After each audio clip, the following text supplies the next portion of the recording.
Father, we want to thank you for, Lord, helping us to come back to Bible study. Lord, we are finding that we delight in understanding and getting to know your word, Father. And we thank you that your Spirit is giving us that delight, Father, to know more about you, Father, so that we can live more in line with what you want us to do in this world, Father. We thank you, Lord, for giving each one of us the wisdom, Lord, with our comments, our discussions, and the leading you're giving me, Lord, to speak into this situation, Father. We just thank you for that, Father. Even as we look at the complex doctrine of the Trinity, Father, and we conclude it today, we pray that your Holy Spirit will be with us, Father. We give you all the glory, honor, and praise. For those who could not come, we pray, Lord, that you'll be them, especially with Ajoy, Lord, who's still needs to recover a lot. We just pray your healing hand to come upon him, Father. And we pray, Lord, that he will be up and about very soon. Thank you that you could bring him back home and the test was negative, Father. In Jesus' name we pray. Amen. Amen. Amen. Okay. Bauchan also has joined. Bauchan sent me a text yesterday about he prayed and he got something from God about what exactly is the difference between the three persons of the Trinity. He said one in essence and three persons. Okay, so that it's three persons, but one in essence. And that chart that I gave last time is pretty. I guess that's the most explanatory chart. The circle with the triangle, and each is God, but each is not the other, and they connect to the Godhead in the center. Uh, so we last week we looked at uh, the concept of Jesus also being God. He came into a community and a faith which had stressed all along the concept of there is only one God. Okay, and we looked at that verse, the verse that first established that there is only one God. Hear, O Israel, the Lord thy God, the Lord is one. Okay, and we discussed it in length. As I said, I looked into a study by David Pawson. He's an excellent teacher. If you guys get his videos, you should listen to them. He's quite old. He's almost as old as Derek Prince might have been, I think. But on a similar line, Derek Prince might have been a little bit more engaging in his talks. Okay, David Pawson is a bit more professory, so to speak, but still good to listen to. And he's the one who's broke up that verse, and he said Elohim actually is plural. Okay, so the original is Yahweh, your Elohim is one. That's what it says. Okay, Yahweh is God. Okay, and Elohim is Yahweh is the name of God, so to speak. I am the great I am, so to speak. And it was mentioned in plural. El is singular. Okay, and I think Elahi is uh, two, and Elohim is actually three, according to him. Okay, maybe, any of us could research that. Okay, but then Elohim is also used to refer to angels and even men in certain places, but most of the time it is used to refer to God, Elohim, and lots of born again Pentecostal Christians like to use words that other people don't use. Elohim and Rapha and all the other names of God. Anyway, that's fine because it expresses what God is to us in our lives in at different times and different situations. So God is a healer, God is a savior, there are 99 plus names for Jesus, right? So the Prince of Peace, all those things. So people sometimes like to use the Greek or Hebrew word, and somehow they think they become more holy. I don't think so, but it's all in the heart whether you become holy or not, and in the spirit, so to speak. Okay, so we saw that Jesus came into a community and he made statements and claims. Like I said, C.S. Lewis has stated that you cannot take him as a good teacher. Either you take him as a crazy crackpot or you got to believe he's God. Because nobody goes around saying I'm God if he's a good teacher, okay? And he's not. So it's very logical what C.S. Lewis has written. Uh, and then that was the problem in the community, because the community had even though they had strayed and they became very religious and legalistic, the concept of one God was ingrained in the Hebrew faith among the Jews. Okay, so he came, and that's why the chief priest and all were so angry at the trial. They said, what more witnesses do we need? Look, he himself has said it. This is blasphemy, and we have to kill him. So partly they were upset at the power that he was getting. Of course, the political aspect was there, but partly they are sort of in their, what do you say, indignant righteousness came up saying, how can somebody say he's God? I mean, what if one of us got up and said, I'm God? I mean, how would the others think? Okay. And said, we know him. His father was the carpenter, and his brothers are still with us. You know, what is he saying? So into that community, he was able to convince a group of people that he is God. Okay, and we looked at that last week, how he did not want the demons to say it, because the demons were ready to say it from word go. Okay, he said, no, keep quiet. I want these people to realize of their own that I am God.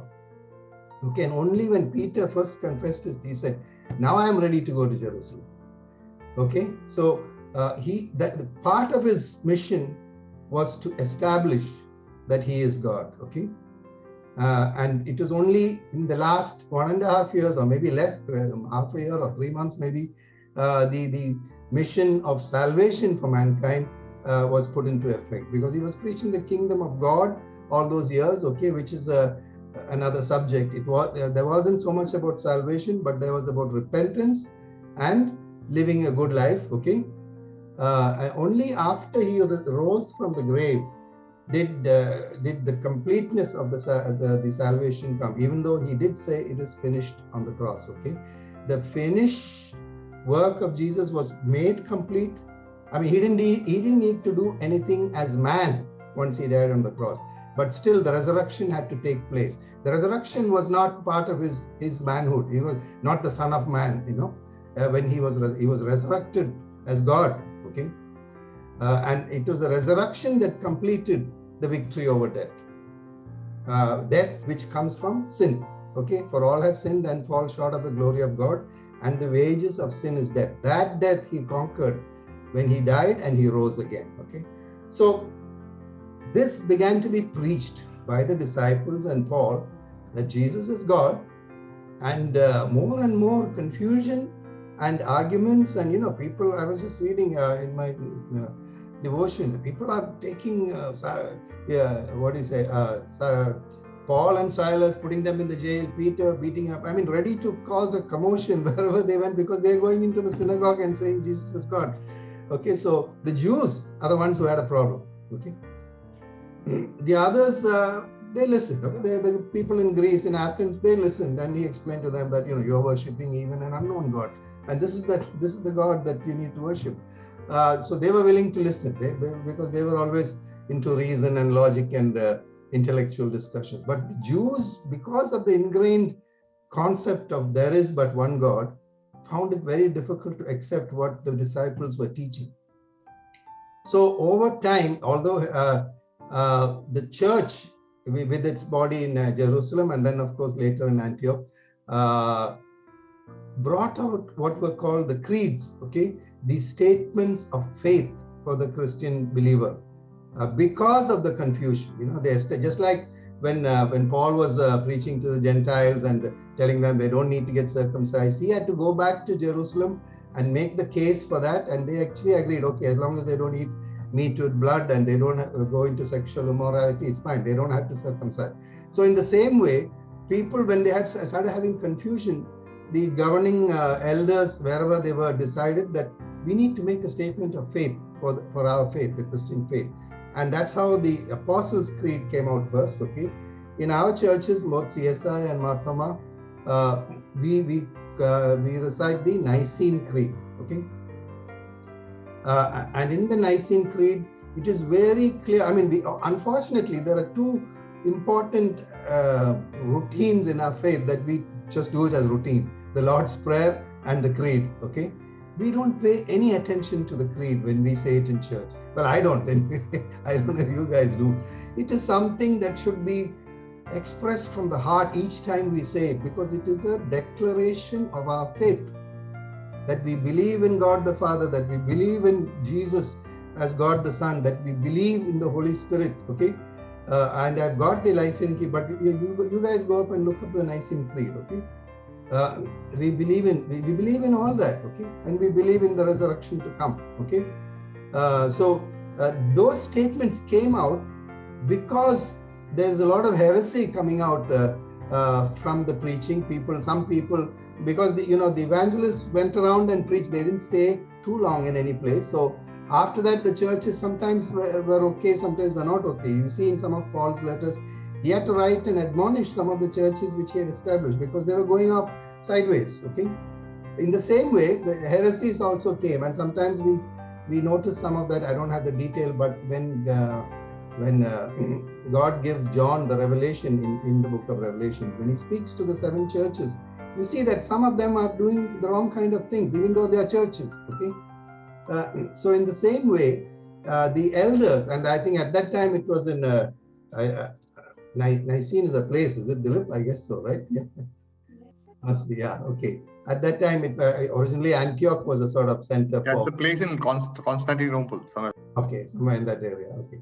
So at that time, about 200 years after Jesus' death, I think, they established the creed, which is still valid today in most churches. Although if you look at all these new charismatic Pentecostal churches, independent ones, they make their own statements of faith. In fact, even in our fellowship, we had to make a statement of faith. But primarily, we borrow from these old ones. Only thing we add one which is not there in the creed, that the Bible is the inerrant word of God. Okay, that we add. That is not there in the Nicene Creed, by the way. Okay, I don't think so. So most statements of faith in churches today will include that we believe that the Bible is the inerrant word of God. Okay, and that's important to understand also. Okay, now we come to the Holy Spirit, which is the third person of the Trinity. Let me see if I can find my notes. I'm not going to show it to you guys.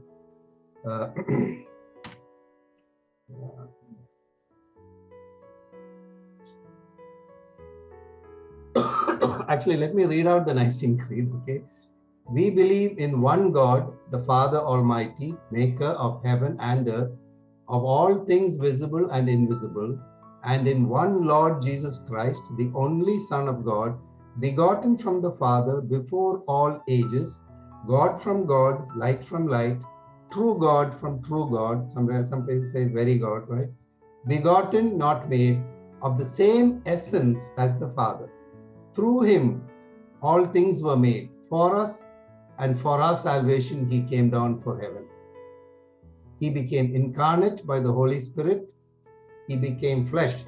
Carnate is carnal. Okay, he became flesh by the Holy Spirit. Okay, and the Virgin Mary, and was made human. He was crucified for us under Pontius Pilate. He suffered and was buried. The third day he rose again according to the scriptures. He ascended to heaven and is seated at the right hand of the Father. He will come again with glory to judge the living and the dead. His kingdom will never end. And we believe in the Holy Spirit, the Lord, the giver of life. He proceeds from the Father, and with the Father and the Son is worshipped and glorified. He spoke through prophets. We believe in one holy Catholic and Apostolic Church. We affirm one baptism for the forgiveness of sins. We look forward to the resurrection of the dead and to life in the world to come. This is indeed a very concise summary of what a Christian should be believing and should take as the core for his or her worldview, how they live in this world. This should be the core for that. This is my core belief. Everything else has to come from that. So it's so important that we look at this. Of course, we definitely need to go back to the Bible, because the Bible is the inerrant word of God. Even the Nicene Creed, we need to check against the word of God. Okay. Now, in the Bible, as we looked at references to Jesus in the Old Testament and the New Testament, the references to the Holy Spirit are also all over the place. I mean, the action of the Holy Spirit changed a lot in the New Testament, but he was mentioned in the Old Testament quite a lot. In fact, in Genesis verse 2, it says, the earth was without form and void, and darkness was over the face of the deep, and the Spirit of God was over the face of the waters. Okay, the Spirit of God, where is that? Let me just get it.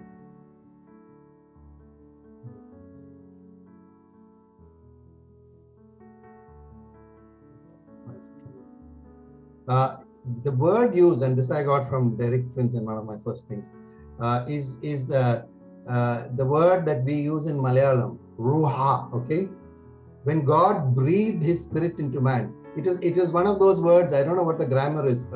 When the word expresses the action, okay, ruha is like breathing into someone else. Okay, and ruha means wind or spirit. Okay, the wind of God, the Spirit of God, and when it was there at the very beginning, the Holy Spirit was there. Okay, so and then later,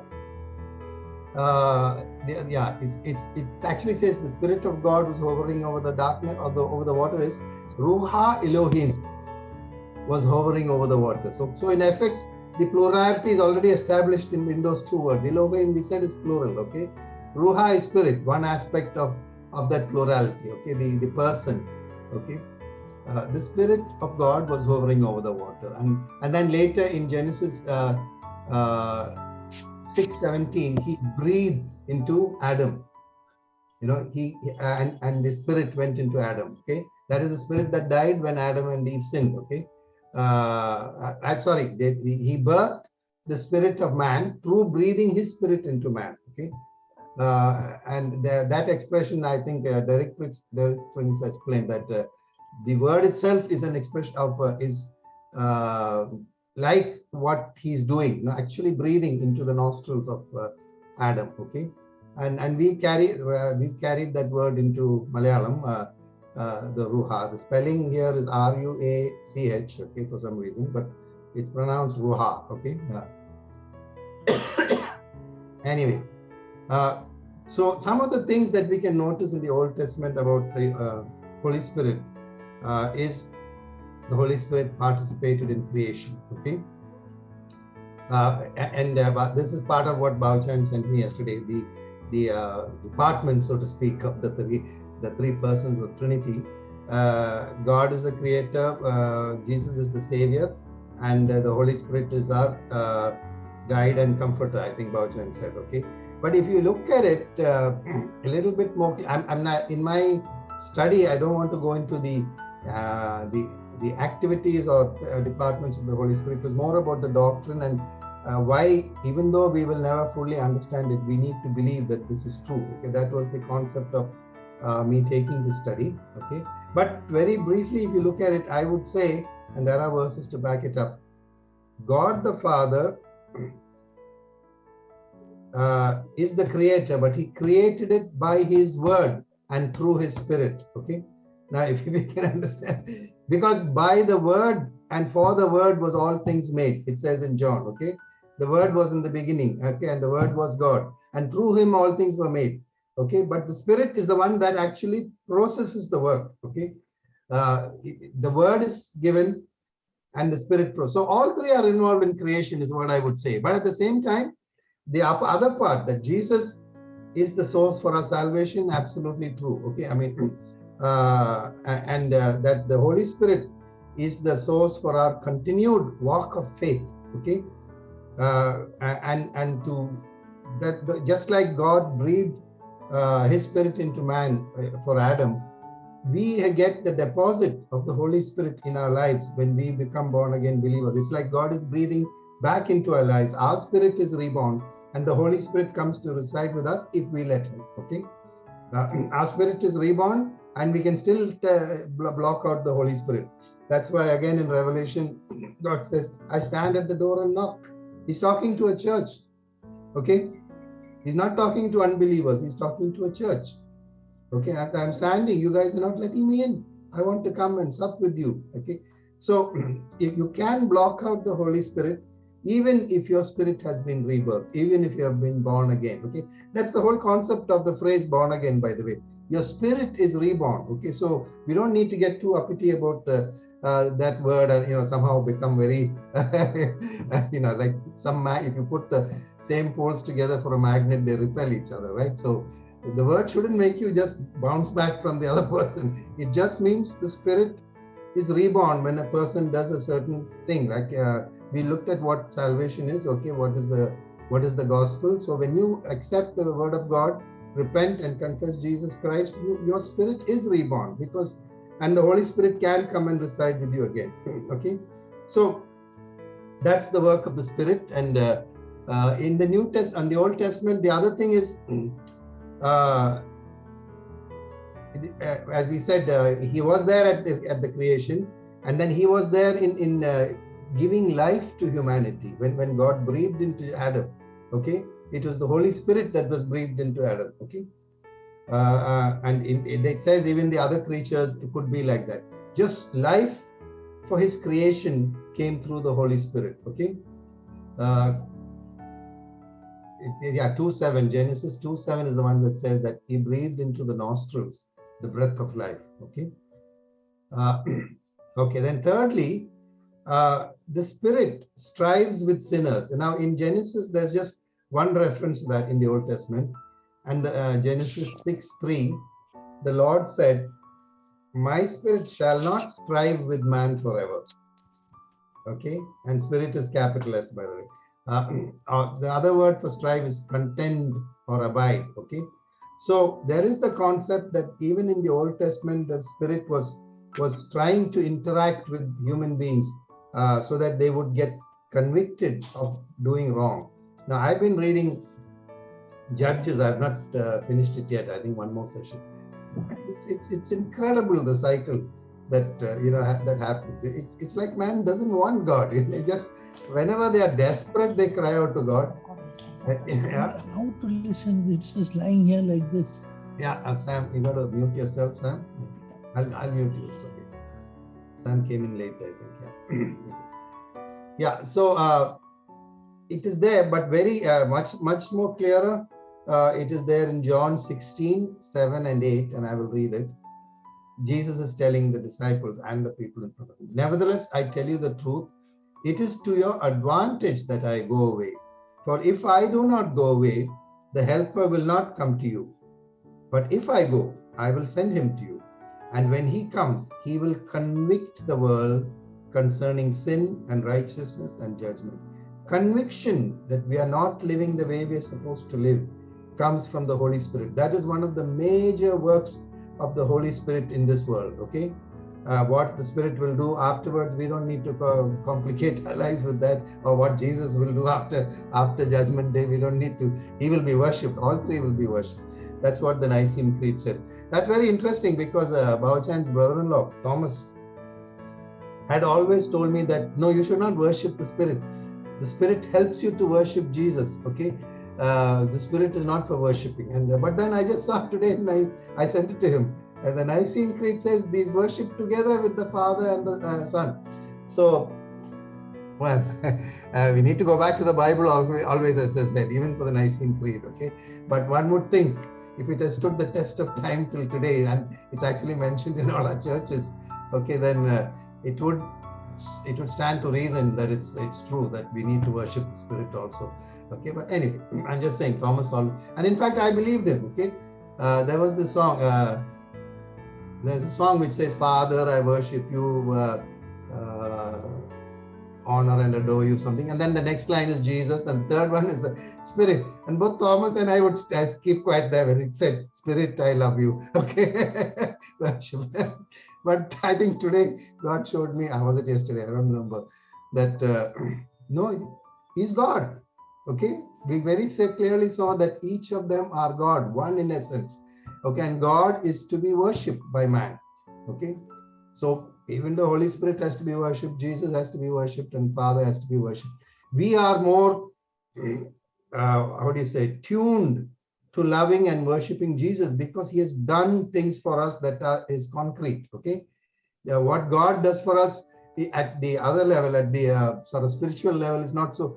I mean, we are saved by grace through faith that came through Jesus Christ. So we're able to relate to Jesus and to I mean, you love somebody who does things for you, right? I love people who do things for me. So in that way, it's easier to relate to Jesus Christ. The Holy Spirit, the concept is a little more difficult, because the infilling of the Holy Spirit and being able to have the gifts of the Spirit, not the fruit, the gifts of the Spirit, it's not easy. And sometimes people ask me, "Do you speak in tongues?" And I say, "Do you believe in speaking in tongues? And I said, I do, but unfortunately, I've not had it. I've tried it, and it came out so fake. Okay, to be honest, but it's there in the Bible, and it's something I believe in. Okay, that speaking in tongues is biblical, but biblically, you're supposed to speak alone at home to yourself. Okay, not in a gathering, because Paul has very clearly said that will cause confusion. So some people take that a little very external, the speaking in tongues, and that's not, in my opinion, biblical. But anyway, so the Spirit of God is there to convict us. That's the prime reason in this day and age, okay, concerning sin and what is the right way to live. Take judgment calls on a way of life. The Holy Spirit is the one who will advise us based on the Word of God, which is Jesus, and the written Word of God, which is the Bible. Okay, so it is there all through the Old, New Testament, but in this one place in the Old Testament, it says, "My spirit shall not strive forever," meaning that he is striving at the moment. Okay, and this, I think, this is just before the flood. I think that God said, "My spirit has been trying to tell these people how to live, but they're not." This is before the law, by the way. Okay, Noah is before the law. We need to understand that. Okay, so what was it was, I don't know how it would have been. I mean, it's before everything else, right? I mean, it's all in the book of Genesis, the flood and everything, right? Exodus starts with the leaving from Egypt. Okay, so a lot of history is covered in Genesis. Okay, so I'm not sure what were the rules they had, but it says, "My spirit is striving with them, but it will not strive forevermore." So it must have been even there. The Holy Spirit was the one telling people what was the right way to live, and they were not. Unfortunately, the flesh is there even today. I mean, it happens to us. Our flesh does overtake us sometimes. Okay, and we know that this is the way to go, but we go the other way, and then we say, "Oh, what a wretched man am I! What will I do with this body of mine?" This is what Paul said, and I've said it many times. I can tell you that. Okay. Anyway, then of course in the Old Testament, the Spirit came upon certain people at certain times for specific purposes, on judges, on warriors, prophets. Okay, that gave them extraordinary power. Okay. I was talking to Bhavshan the other day. In Judges, I came across the Samson portion, and Samson is a very intriguing character. I'm not even sure why he's taught in Sunday school. Okay, because you can't leave out the rest of Samson and just take it down, him pulling down the pillars at the end and killing more people than he ever killed before. He was going to prostitutes, and he wanted to marry a Philistine. I mean, he was supposed to be a Nazarite or Nazarene. Nazarene, yeah, Nazarene. Okay, God came through his angel to his mom and said, "You will have a child, and he should not drink of the fruit of the vine. He should not cut his hair, and he will live the land. He will be a judge for this." But this guy lived his own life. I mean, he told his parents, "No, I don't want from Israel. I want not Israel. Israel, the judges, right? I want to marry from the Philistines. I saw this beautiful girl," and then he got betrayed there, and then he went into a prostitute. Then I don't know whether Delilah was a prostitute or just another girl that he fancied, but whatever. And you think about it. I mean, 3 times she asked him the secret, and he told her, and didn't he have the sense to know? Because it says the Philistines jumped upon him each time, okay? And he broke his chains easily and went away. So what was he? Was he dumb? I mean, because why did he tell her the truth the 4th time? I mean, he saw that each time, the previous 2 or 3 times, I don't know, the she asked him something and she did it to him, and then the Philistines jumped upon him, okay? And then finally he tells her the truth. I mean, I think he must have been some kind of a dumb judge, I mean, which sounds oxymoron, but there you go, okay? So I was thinking of doing a study on Samson, because he is very clearly said he was a judge for Israel, and then he ruled over 20 years or something, okay, in that land. But the incidents that stand out, for the most part, are not very Christian or not very God-abiding, so to speak, except the last one where he pulls down everything. Okay, I mean, what's so great about tying the fox's tails together and lighting up? I mean, it's not particularly spiritual, if you ask me. Okay, And the only case where gates move, I've been telling people, gates are stationary, and when it says the church will prevail, the gates of hell will not prevail against the church. Okay, we are overcoming the gate. The only time a gate physically moved was when Samson removed the gates and even improved somewhere else. Okay, so in that instance, the gates do move, but normally gates are stationary, and when you prevail against a gate, that means you are advancing against it. That's what I meant. The church is advancing against the gates of hell. Okay. Anyway, that's Samson, and we might do a study. You never know. But then I'll have to figure out what to say. What do we take away for our Christian living? Because really, what I want to do in this study is that we take away something that will improve our way of life in the Christian walk. Just discussion by itself, which I'm very good at, by the way. Bhavshan will tell you, Dilip also will tell you that. Okay? Discussion with no end and no benefit, I love to do, but that's not the purpose of this study. Okay, this purpose of this study is to learn something that will help us or even empower us or discipline us. I mean, any of these things to live the life that God is calling us to live. Okay. All of us are not to walk the same road, but then we have different portions of the road. I mean, we're all parts of the body. We're not all hands. We're not all ears. We're not all eyes. Or, all the parts of the body need to combine. So the calling for each one of us can be anything, but that's the purpose of the study. Okay. Anyway, so even Samson had the Spirit upon him. Okay. Yeah, and somehow the Spirit left him when his hair was cut. Anyway. So in the Old Testament, we come across the judges, warriors, prophets. Prophets spoke through the Spirit of God. The Spirit of God enabled them to say a thing. In fact, David declares in 2 Samuel 23, verse 2, the Spirit of the Lord spoke to me, and His word was on my tongue. Okay, and the Lord is the Lord is not in capital unless I changed it. Okay, anyway. And in Ezekiel reported in Ezekiel 2:2, the Spirit entered me when He spoke to me. Okay, so sometimes the Spirit enables prophets to, you see, all prophets are speaking from God. Okay, God tells us if they, and that's the other part I'm reading now, Jeremiah, where lots of prophets are telling Israel, no, you don't have to go to Babylon. Then Nebuchadnezzar is not going to come and overtake us, or he will not live. God will help us. So that's what people want to hear. Who wants to hear that you're going to be taken away and put in captivity in Babylon, exiled? And Jeremiah was going on telling this, and people got fed up with him. They imprisoned him, put him in a well. I don't know where all they put him. Okay, they were very upset with him, but he continued because God kept telling him, no, go and tell them. Go. Anyone else who prophesies differently is not a true prophet. Okay, so people were speaking by themselves. Maybe initially they were spirit-filled, but afterwards they started speaking of their own, what they thought was right. And for them, it seemed logical. Why would God allow us to be captured? We are His people, right? So there's a lot of Christian thinking like that also, that when we go through hardships, some people will tell us, maybe you're not praying enough, maybe your faith is not that strong, pray and, okay, take Shaji's case. I mean, he got healed tremendously during his school days, and this time more, because in the school days, it was not a life and death matter. It was just that he had some epilepsy and he was disabled, and okay, he might have had an impaired life, but it was not a life and death matter.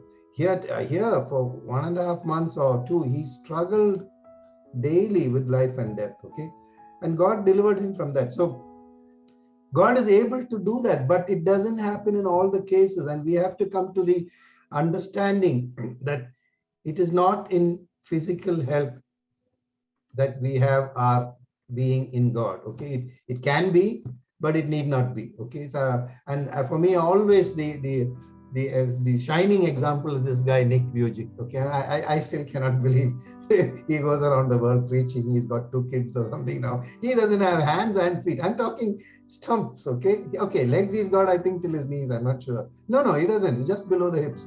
Okay, and he's a preacher for God. My gosh, I can't believe it. Okay, so I mean, you don't need certain things. Okay, you need life to preach the gospel, definitely. Okay, you can't go to heaven. There's no preaching in heaven, by the way.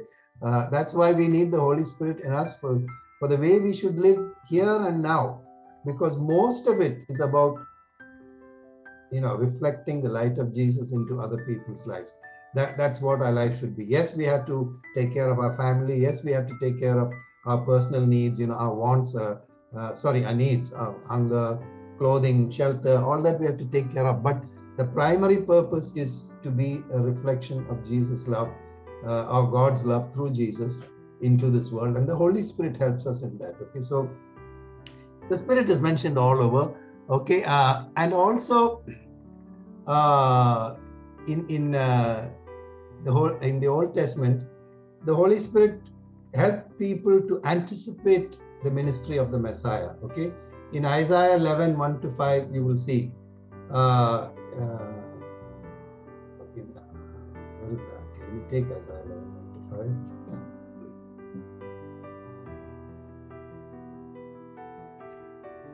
Can someone else take it then? Isaiah 11, 1-5.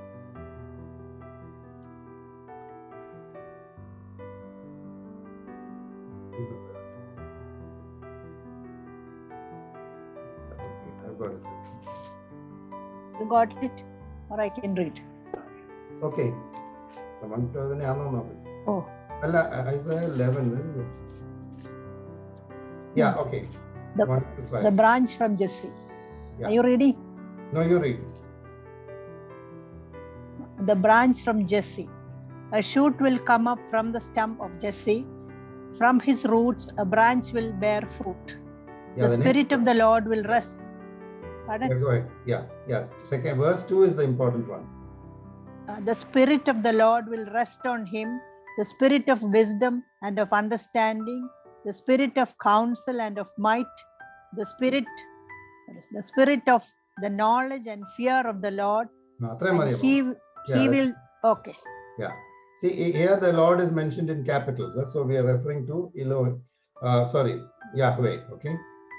So the Spirit of Yahweh, okay, will come upon him. So the anticipation of the ministry is there. Then again in 61, Isaiah 61, 1 and 3.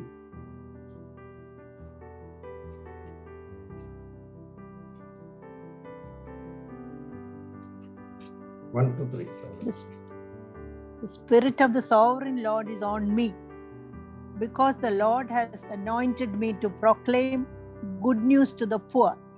He has sent me to bind up the brokenhearted, to proclaim freedom for the captives and release from darkness for the prisoners, to proclaim the year of the Lord's favor and the day of vengeance of our God, to comfort all who mourn and provide for those who grieve in Zion, to bestow them on them the crown of beauty instead of ashes, the oil of joy instead of mourning, and a garment of praise instead of a spirit of despair.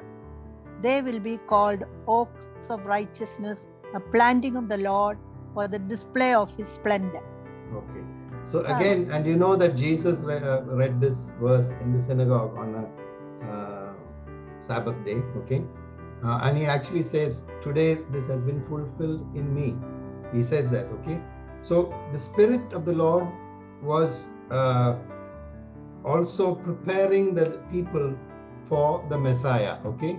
Unfortunately, the Jews had a problem, as we discussed a little while earlier, because Jesus said he was God, and somehow they thought Messiah was just some kind of a deliverer who would deliver them from the physical occupation they were under, and generally help things, because it says he'll rule forever and stuff like that. So even in those days, there was cause for misinterpreting the word of God. Jesus very clearly told them, you keep your word, you keep the scripture to the letter, but you miss the point. You're not understanding what it's all about. I mean, if you have a donkey that fell into a hole on the Sabbath, you won't pick it up. I mean, you want to take it out. Of course you have to. It's your livelihood. In the same way, I'm healing this person, and this person is my creation. It doesn't matter whether it's a Sabbath or not. So although the study of the Sabbath is again another subject, because we probably are taking it a little too lightly. Okay, there's enough references in the Old Testament to keep it holy, okay, keep it separate, our lives themselves are supposed to be separate unto God, but within that, the Sabbath day, I think probably in New Testament understanding, it could be any day, but there needs to be a day put aside for personal communication with God on a deeper level than our day-to-day communication with Him, okay? Anyway, so the Old Testament prepared them for the Messiah, and that was through the Holy Spirit mostly, okay? And it's mostly in Isaiah that we see these references. And it says the Spirit of the Lord will come upon him, okay? And we know that as soon as Jesus was baptized, the Spirit of the Lord did come upon him. And God the Father, actually the voice came out from heaven, this is my Son in whom I am well pleased, okay? So there the three interacted together. Okay, and I mean, as I said, we cannot fully understand it. No one will be able to fully understand it. And the instruction or the not teaching, the advice I got was, don't try to answer the question, what's this about the Trinity, from a non-believer. Okay, you can just back out of it, because for a non-believer, what they need to know is salvation is offered through Jesus Christ. When someone becomes a believer, and later it's a subject that can be looked at, but when we look at it, we come to the conclusion that we will never fully understand it. Okay, how God is one in essence and three in person, but the Bible is full of references to the three persons of God. I'm not going to say three aspects, three persons of God. Okay, and especially so in the New Testament, and I think somewhere in one of the Old Testament prophets, it says, in the last days I will pour out my Spirit on all flesh, okay, and the children will start prophesying, the sons and daughters will start prophesying. Okay, so Joel, even there is a reference to the Holy Spirit's action and moving and existence, first of all, and then action and moving in the lives of people. Okay, so the although people had bigger problem with Jesus being God, this also came up later on, that this Holy Spirit is also a God, and I think in one of the portions in Acts, Paul or somebody asked the people, so were you baptized in the Holy Spirit? And they said, what is that? Who's the Holy Spirit? We don't know. They got baptized and everything, they became believers, but they didn't know anything about the Holy Spirit. So even the role of the Spirit and the person of the Spirit as a person of God, as part of the essence of God, came in later, and that probably caused as much confusion as Jesus being God. And so the creeds had to be established, and the church said this is what every Christian will believe if they become a Christian, and this is based on what we have heard from both the Old Testament and what Jesus preached. Okay, in those days, the letters were just everyone didn't have the letters; they were just copies going around and stuff, So it was all compiled into one book much later, right? I mean, so they were referring to what was the teaching of Jesus and what God revealed to the disciples and the apostles as they began preaching, because they were able to do miracles and stuff, right? So anyway, so the reason to believe in a Trinity is pinned to whether we believe that the Bible is true or not. Okay, as I said, in most of the churches will have an addition to the Nicene Creed which says we believe that the Holy Bible is the inerrant Word of God. Okay, and it of course in Timothy it does say that all scriptures are God inspired and for our instruction, etc. But they are referring to the Old Testament. Okay, they are not referring to the New Testament. They didn't have any. If we believe that the Bible is the inerrant Word of God, we cannot ignore the scriptures that refer to Jesus in the Old Testament, refer to the Holy Spirit in the Old Testament, and very much so what Jesus preached and what he claimed to be and what he proclaimed to be in the New Testament. Okay, so the concept of the Trinity comes from our belief that the Bible is the inerrant Word of God. We cannot put it aside. Okay, we cannot take portions. A believer cannot really take portions of the Word of God. We can understand it and go into what is called, I don't know, hermeneutics or hermeneutics or whatever it is. where you study the Psalms and poetry books, and there's a way to interpret them. There are historical books and there are ways to interpret them. There are books of law, there are ways to interpret them. But for the most part, we believe where it is talking about history or instruction for man's living, it is inerrant. Okay, where it is poetry, it's poetry. But even in that, I mean, in fact, most I don't want to use the word casual Christians. Most casual Christians prefer to go to the Psalms and Proverbs than any other book in the Bible, because it makes a lot of sense to them. But they are actually poetry. Okay. And anyway, even Jesus himself referred to it. In fact, on the cross, he referred to one of the Psalms, right? Why have you forsaken me? So our belief, and as I said, we will never fully understand it, is based on the references to the three persons of the Godhead in the Bible, okay? And more so in the New Testament, but very definitely there in the Old Testament. And that is what we looked at in a bit of length about Jesus and the concept of God being three persons last session, okay? And now we looked at the Holy Spirit also. And one of the things that comes is some people believe that they are co-equal, okay? The Holy Spirit is co-equal with the Son, who is co-equal with the Father. But if you look at the Bible, again, going back to the Bible being our guideline and our rule book, okay? First of all, for Jesus, it says he's begotten of God, okay? Begotten immediately implies, okay, even though begotten doesn't mean born of the flesh, okay? Begotten means special, okay? That in that sense, the original words, I think I explained it sometime earlier in one of the classes. But then there is immediately a positioning when you say God, begotten Son of God the Father, okay? There is a positioning, and and also in John 3:16, he says, God so loved the world that he gave. Who gave?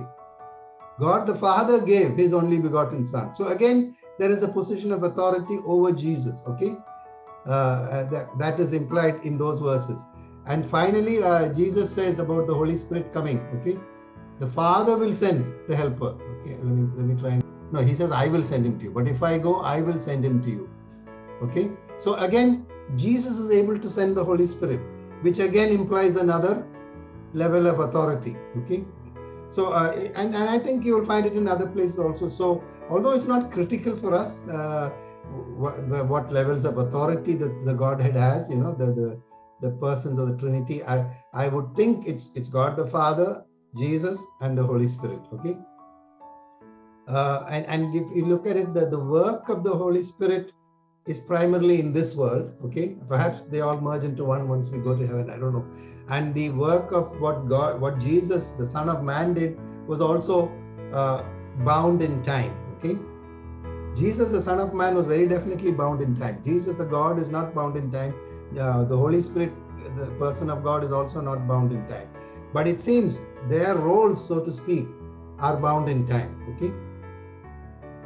Because the Holy Spirit will help us to live this life, convicts us first, okay, of the need for a Savior, and points to Jesus as the Savior, and then he shows us, he reveals the Word of God to us and shows us how to live our life. So it would seem his role is also time bound, but this is just me thinking out loud. It could be right, could be wrong, but the hierarchy part is from the Bible. And anyway, I don't think it is critical for our walk, our Christian walk, that there's a hierarchy or there isn't a hierarchy. It's just a discussion point, really. If you ask me, it doesn't really matter. We know that Jesus said you should pray to the Father through the Son. Okay. I had a lovely joke from Koshman Papan the other day. I have to say it. Okay, maybe you guys have heard it. So we were talking about people praying at length. Okay, and of course, my dad's case has come up. Chrysostom Tirumeni is the one who taught him to pray in college when they were studying together. Okay, and after a few years of praying, when we were pretty grown up, I think my mom asked him, "How come he didn't teach you when to stop?" Chrysostom Tirumeni taught you to pray. And so Koshman was in that connection. He was saying about one guy who, somebody asked the guy for a short prayer, And he kept on praying and praying and praying. And then finally, after about 1 hour, somebody loudly said Amen, and everybody else said Amen. So they went, the guy went and asked, I told you to pray a short prayer. What happened? I forgot that part where you say, in the name of Jesus we pray. I didn't know what it was, so I kept praying and praying. I forgot what the ending part was. Anyway, so we are supposed to pray in the name of Jesus, through Jesus Christ, through the Father, okay? And led by the Holy Spirit. All our prayers are supposed to be led by the Holy Spirit, because the Holy Spirit will show us the way to pray. What is the will of the Father? That's what we should pray for, both our lives and the lives around us, and for the world in general, okay? So the Holy Spirit teaches us how to pray, and we pray in the name of Jesus to the Father. Now, what does in the name of mean? You see, it's not a mantra, it's not some sort of a mumbo jumbo, you say in the name of Jesus and it's done. No, it again comes back to, we believe what Jesus did for us, okay?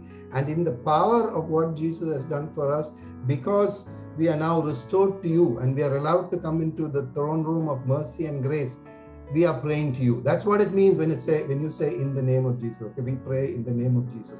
It's not, as I told you, there was some guys who wanted to be prophets, and they were asking demons to come out in the name of Jesus, and the demons said, we know Paul, we know Jesus, but who are you guys? And they stripped those guys naked and made them run out from there. Okay, so it's not a magic, it's not an abacadabra, okay? It's not, okay? It means we believe something, okay? And what we believe is something specific, that he is our Savior, and he is able to bring us back into reconciliation with the Father. Again, we're positioning there, okay? And the Holy Spirit will teach us how to pray, how to enter this throne room of grace and mercy. Okay, we don't just walk in, because in the Old Testament, how we can enter, all of us can enter, no doubt. In the Old Testament, it was so strict, only the high priest would go in, and if at all he had a speck of sin on him, he would die. That's why they tied a rope or whatever to his leg so they could pull him out after he died. Okay, but we can enter, but nevertheless, we should have that reverence and awe when we go into the presence of the Father. And that's why the Holy Spirit is needed for us to know how to pray to the Father. Okay, so this is what the thing about the Trinity is. As I said, it's there in the Word of God that they are referenced to as persons, okay, in the Word of God. Of course, we could go back to the original languages, and we did to some extent in the Old Testament, to find out what exactly it means, but they are all God, okay? And in fact, the biggest thrust that the apostles made was that Jesus is God, okay? The Holy Spirit is not emphasized so much in the teaching that he is God, but nevertheless, when Jesus says, "You're baptizing them in the name of the Father and the Son and the Holy Spirit," he established then and there, okay, that they are three persons but one God. You baptize in all three names, okay?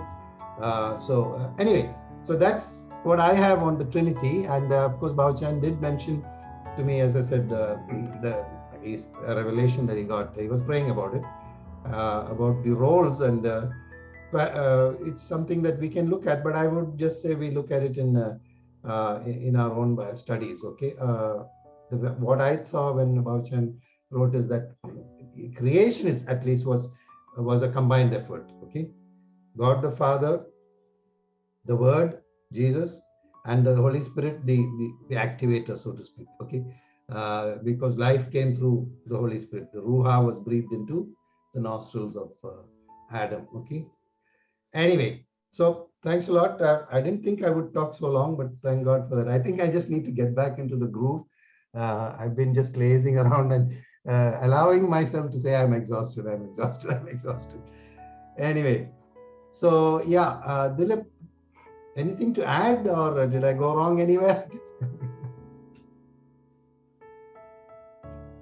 No, I don't think you went wrong anyway. I think, as you said, I think the critical part is Jesus' Great Commission includes all three, that baptize in the name of the Father, the Son, and the Holy Spirit. So all three are important. And also, if you read Paul's blessings, always says the grace of the Lord Jesus Christ, the love of God the Father, and the fellowship of the Holy Spirit. So that's always the benediction also what people give. So basically say all three are, the grace of the Lord Jesus, the love of God the Father.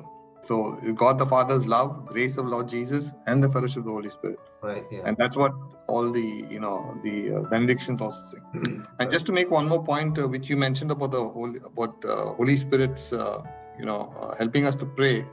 It's in Romans 8, 26 to 27, which says, in the same way, the Spirit helps us in our weakness. Yeah. We do not know what we ought to pray for, but for the Spirit Himself intercedes for us with groans that words cannot express. And He who searches our hearts knows the minds of the Spirit, because the Spirit intercedes with the saints in accordance with God's will. So even if we don't know what to pray, God's Spirit is there to help us in our weakness. So the resources we have is amazing. Only thing we don't know how to use it. So that's what we always need to remember, that the Spirit is always there. Even if we don't know what to pray, He still prays on our behalf, intercedes on our behalf. And that's, I think, very important.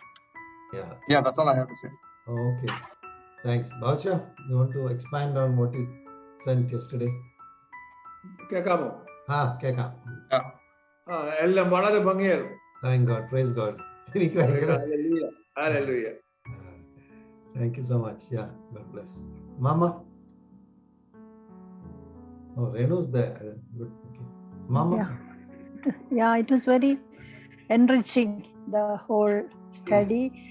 But another thing is the benediction, fellowship. So Holy Spirit is more with us, I think, the children of God, having the fellowship of Him. And Jesus said to His disciples, but you will receive power when the Holy Spirit comes on you, and you will be my witnesses. So for spreading the gospel, the strength is given by the Holy Spirit. That's what Jesus says. You have to wait. They were not straight away after the ascension of Jesus Christ. They were not just told to go and preach the gospel. He told him to wait, because I also believe in that. The Holy Spirit is what gives us and all those who want to spread this gospel of Jesus the strength. The Father and the Son is there, but they have already done everything that is for us to accept and go and spread. The strength, I believe, is from the Holy Spirit. And as another thing I want to say is, in our churches, in I think the mainline churches, the stress on the Holy Spirit is not at all there. I don't know whether you agree with me. I do, but it's there in the creed that they recite at the end of each service. That is the creed, as you said, we know it all by heart, and I don't know, I also not always say it with actually what it is, I mean, how we should be saying it every time, because every week after week we say we don't give that much importance. But I think from now onwards, I'm not going to the church now because of this pandemic, but we have to think really everything that a believer has to acknowledge and say to God is there in this, almost everything in the creed, that our faith is there. So I think, that's all I wanted to say, the Holy Spirit. And as you said, even right from Genesis to Revelation, we see all the three, God the Father, God the Son, Jesus Christ, and God the Holy Spirit is there in different forms. But in the New Testament, after Jesus, I think, as he has said, it is given to all the believers, not like in the Old Testament, to specific people it was given. And it didn't stay there. I don't remember, for a particular purpose, the Holy Spirit was given to anoint a king or to preach, the prophets, all that. But now, we are blessed because the Holy Spirit is living in us. As soon as we accept Jesus Christ as our Savior, our spirit is born again, because it was dead. From Eden, it is Garden of Eden, it is dead. And that spirit is born again. The importance of the word born again, actually recently only I think of it. Vindum jananam na Malayalathil parayunu. So something that was dead was given life again by God the Father, and He sent the Holy Spirit to us, to be with us.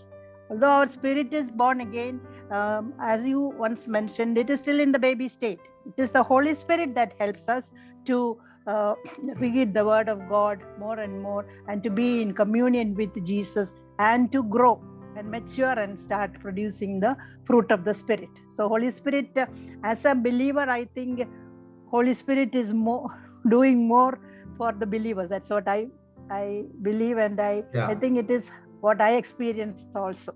That's why the benediction uses the word fellowship, because there's an English expression, tell me who your friends are and I'll tell you what you are, right? Yeah, or who you are. In the same way, see, fellowship of the Holy Spirit is important for a Christian, because then we are guided in the right path, okay? And also fellow believers, not just the Holy Spirit, okay? But then just the Holy Spirit is enough. But a Christian, like any man, is not an island. We cannot be an island, okay? We cannot be unto ourselves on an island. We have to be in the community, okay? We have to be in the community. And so we should have a group of friends, including the Holy Spirit, that lets us know whether we are on the straight and narrow, or whether we are diverting, because our flesh is weak and we often fail, okay? If we don't have support from other believers and from the Holy Spirit, okay? Okay, so good. Thank you. Desmond, something? Yeah, well, from today's lesson, the three takeaways is that God created us, Jesus saved us, and the Holy Spirit actually maintains us. Yeah. And when we talk about maintains us, the help that we need, the empowerment that we need, the convictions, all come from the Holy Spirit. So basically, the Trinity being one in essence, okay? Each part of the Trinity is actually as important as the other. And the Holy Spirit, which most people tend to take very lightly or overlook, okay, is also as important as, the other three in the Trinity. So that's my take from today's teaching. Thank you. Thanks, Desmond. Yeah, this is what Bhavachan actually wrote to me yesterday. What you said in essence is what he told me. He texted me yesterday also. The roles of the three. Yeah, very much. Yeah. Good. You're muted. You need to... sorry. Okay. Am I okay now? Yeah. Yep. I joined a little late. Right. But I have only things to take away from this. Nothing to add to it. And like Mama said, it's the Holy Spirit who guides us each and every day. And we tend to not listen to that, sometimes when we're doing things, we say, okay, Lord, if this is not meant to be, put a stumbling block. It doesn't happen like that. No, it doesn't. we are given that choice. So that's when we have to listen to that voice which is telling us. When I was going through my personal problem a couple of years back, people told me, Mohan, if it's God's will, it will happen. And I was furious. So many people were telling me that. I said, what do you mean? God's will didn't happen in the Garden of Eden, and you're telling me it's going to happen today. Unfortunately, people are not grounded in the word properly, and they use words like that without thinking. It sounds nice and pious, of course. I'm not saying no, if it's God's will, it'll happen. If a man is... It doesn't offer any comfort. Yeah. It's, when you think of that, you think of Job's friends who said all the right things. Correct. But whether the Spirit was behind it is the question. Exactly. Yeah, that's it. Anyway, so we need the Holy Spirit definitely for our day-to-day life. Yeah. Sam, you also came a little late, I think. Sam, anything to say, or is it? Yeah, go ahead. Yeah, sorry, I came a little late. Because I had a very low battery, and then I had to charge it, and then I had to relocate and things like that. Okay. Mohan, you've touched upon a very, very difficult concept to understand in the Bible. Of course. No doubt about that. But you did a good job of it. And I think I'm going to understand this whole concept much better only when I go to the other side of eternity. Then we will know even as we are known. Okay. That's what the Word of God says. Then we will know everything. But then our focus will be on Jesus. All that additional knowledge is not going to help us except to worship God more.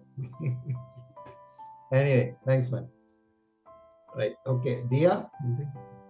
You can see me? Yeah. Yeah. See you and hear you. Go ahead. I really enjoyed today's class, Uncle. It was, usually when people talk about the Holy Spirit, it is more about the gifts and, to hear about the third person of the Trinity with respect to the Trinity and His birth throughout the Bible was really, very enriching actually today's class.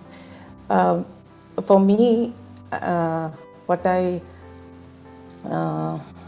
felt is like, after the Spirit, after I received the baptism of the Holy Spirit, that's when I could really each day how I could feel the leading of the Spirit, and life started changing. So after, I think that's, for a Christian, it's a fellowship of the Holy Spirit. That's why Jesus, if you read John chapter, I think 15, 16, he keeps reminding them, but once the Spirit comes, He will guide you, He will help you, He will comfort you. I think the fellowship of the Holy Spirit is what, because there are so many things that we can get from others, but the deep things and what a person goes through, what a person needs to know, what a person has to take decisions, and that wisdom, everything comes from the Spirit of God, which we cannot get from anywhere else. And He takes what is from Jesus and makes it known to us, and even He wants us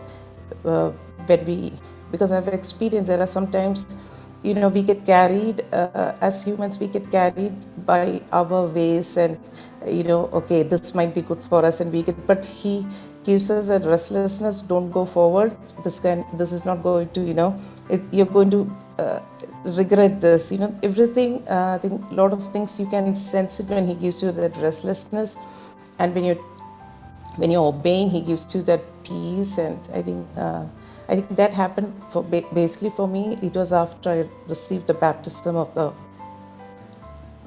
Holy Spirit that actually changed, to this kind of a life. And even that revelation through the Word about when He teaches the Word, everything has become more, when He's teaching you. Yeah, that is it. And one thing I wanted to know was what happens, because there are many people who said you get baptized by the Holy Spirit when you receive Christ into your heart. And so that is one thing that I wanted to know. So just 2 days back, I was praying, and I was asking for a revelation on that. So something that I received, which I feel, I believe it's from God, is what actually, see, that is what today, whatever what you were saying, Uncle, was a confirmation to what I received. What actually happens is, from what I got is, when Adam sinned, our spirit died. And we lost that connection with God.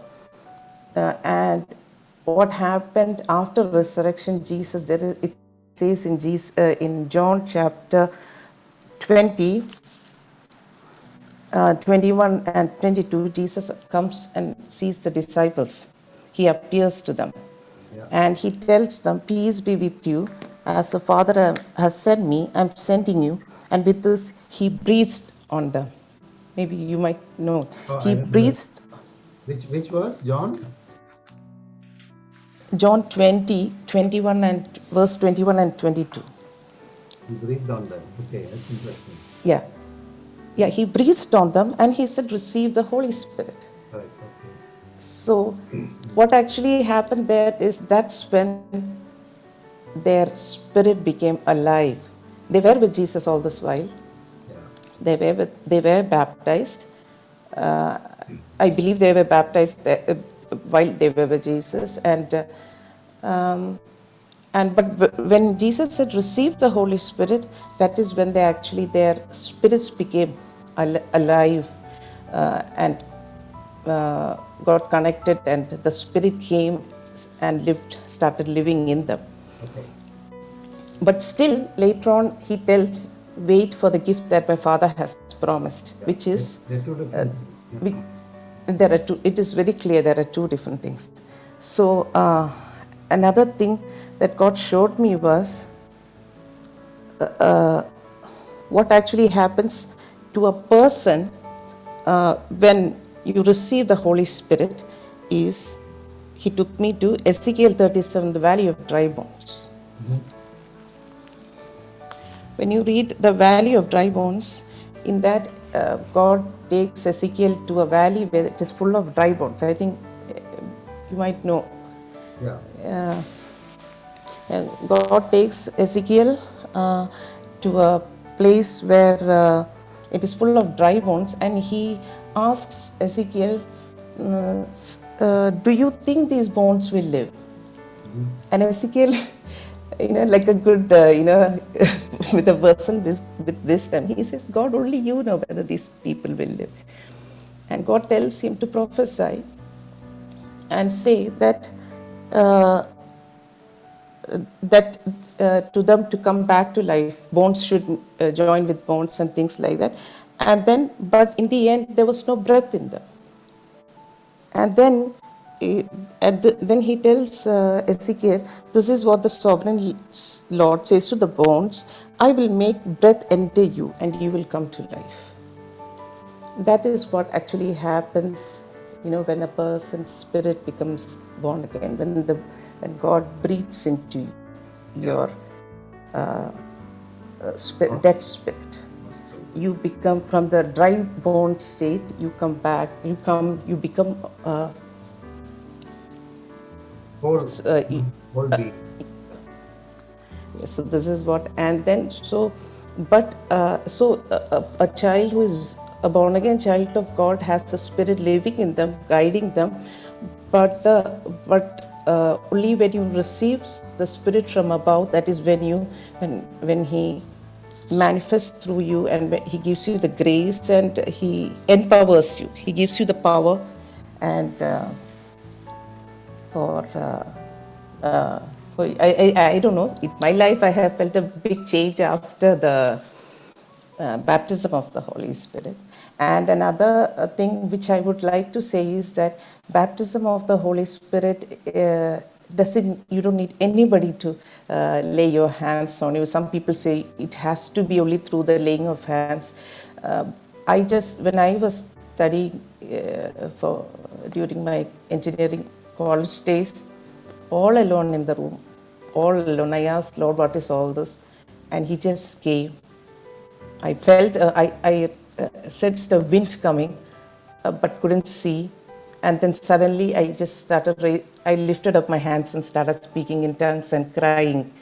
And so I always think, God is the one giving, you just need to be and just ask him. He will pour out his Spirit. That's the testimony. Okay, that's the last part, is just a testimony to wherever you are, he's the one who sees you and he's the one who gives. Thanks. I personally have not experienced that, and I pray about it, but nowadays not so vigorously anymore. But I guess we should. I mean, because we become more effective in kingdom purposes when we have the baptism of the Holy Spirit. And as you said, these are two distinct things. The indwelling of the Holy Spirit is different from the baptism or the anointing of the Holy Spirit. And in that room, they didn't have anyone laying hands on them, okay? It came on all of them. They were sitting together and praying, that's all, okay? In the room, in the upper room or wherever. So in the first instance of the anointing, there was no laying of hands. So if any pastor says, you transfer through the laying of hands, you need to be a little wary about it. Yeah. But anyway, glad for you. So you're more powerful than all of us now. I don't know if Dilip's got it. No, don't say that. We are all growing each day. We are growing. We are not mighty servants of God, but we are servants of a mighty God, right? That's how we should. Yes. All right. Thanks. Anyone else? Is Pinky back? She's too busy. She can't because she's attending her work. I don't know if she can come. ഗീതയോ സൂസിയോ എല്ലാം പറയണം. Oh, Geeta ഒന്നും പറഞ്ഞില്ല. Sorry, but Susmama also. I think I'm getting exhausted. Nothing much to say other than to be thankful for this session. Yeah. And thank you, Dia and Macha, for explaining. And the thing is to experience and pray for and feel the presence of the Holy Spirit in your day-to-day life. Right. That's what I need to pray for. But there's one place in the Bible which says, which I didn't understand, that blasphemy against the Spirit will not be forgiven. Yeah. But, blasphemy against the Son of Man will be forgiven, but not against the Holy Spirit. Does that mean the physical form of Jesus, or what is being referred to? I have not looked into that. It is a verse that is not clear definitely. Let me see if Dilip has got anything on that. Oh God.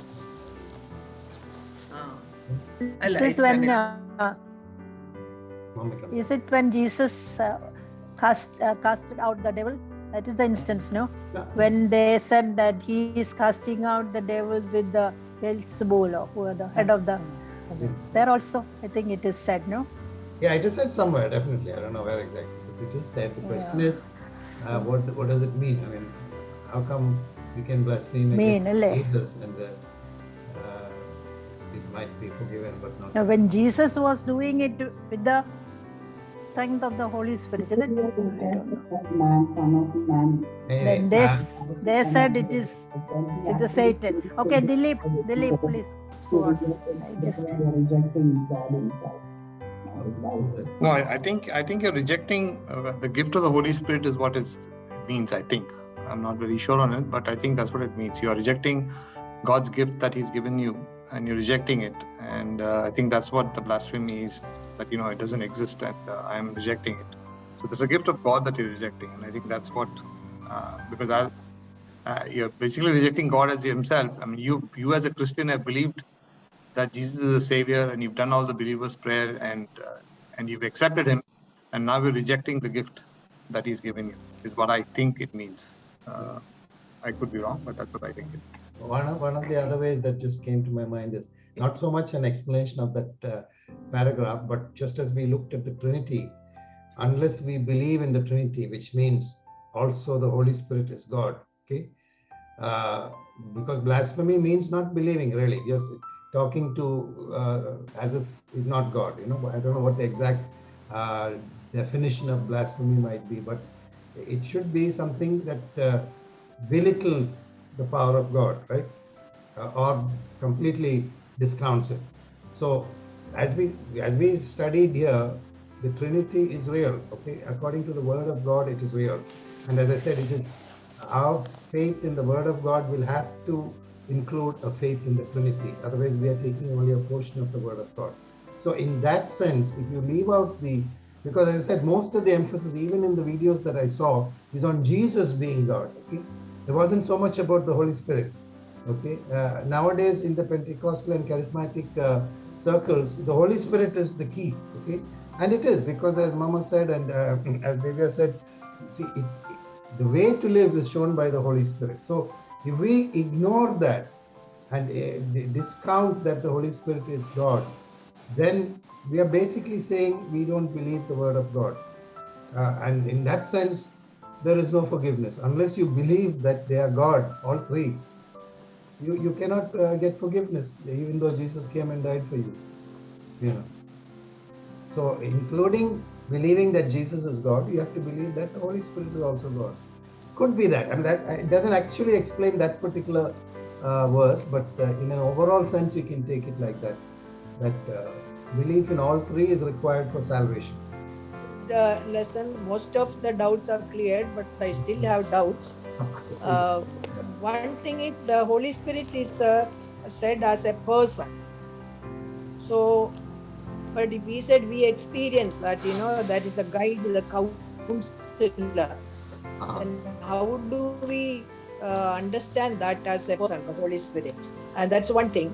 Then when Jesus was baptized, the Holy Spirit came onto him. Then we have child baptism. And what happens when a child is baptized? The child filled with the Holy Spirit at that time? Well, theoretically, the child can be filled with the Holy Spirit because John the Baptist was filled with the Holy Spirit in his mother's womb. Okay, but for the most part, for the Christian, the pattern of becoming a believer is important to get baptized by the Holy Spirit. You know.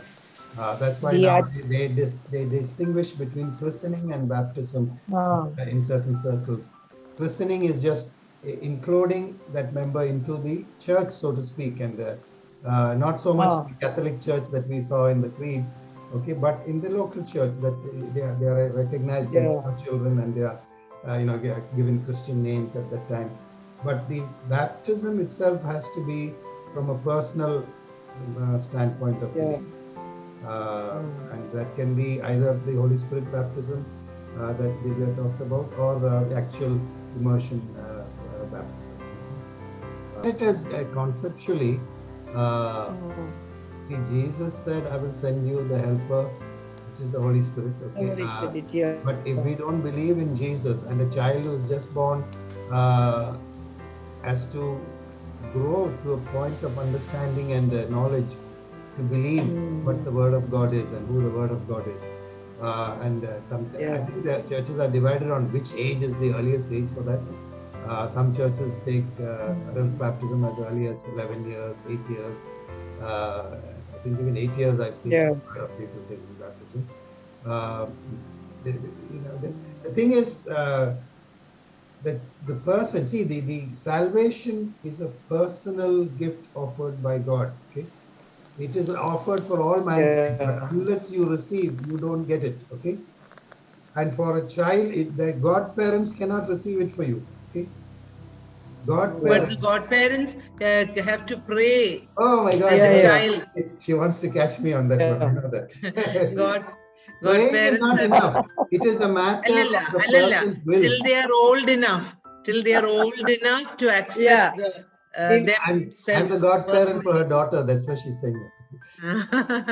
No. Till they receive the Holy Communion. Very important, very important spiritual responsibility godparents have to pray. Yeah, that is correct. So that at one stage they can be baptized, but it is not a baptism at that stage because it is a personal gift that God has given. He knows each one of us by name, and the gift is for each person. Unless I take up that gift and receive it, I don't get it. Okay, He died for all mankind, all the past, present, and future sins of the entire world. Okay, people going to be born 20 years from today can get the salvation of Jesus Christ. Okay, but they have to accept it. So in that sense, child, of course, Bhavchan has a different viewpoint on that. He has a strong viewpoint on that. So I think what he has told me personally is, whatever my belief may be, unless the church changes its view, I am not willing to go and do it. That's what he said. Okay, so that's fine. Okay, yeah. Anyway, so yeah, I think it is a personal decision, and that what baptism does signify is that I have taken a personal step of faith in what Jesus Christ is offering. But as Gita said, the role of the godparents is very important, that we do the maximum we can. Finally, it is that child's decision when they become of communion age or whatever, but we have a responsibility to train up, as the Old Testament says, train up the child in the way that he should go.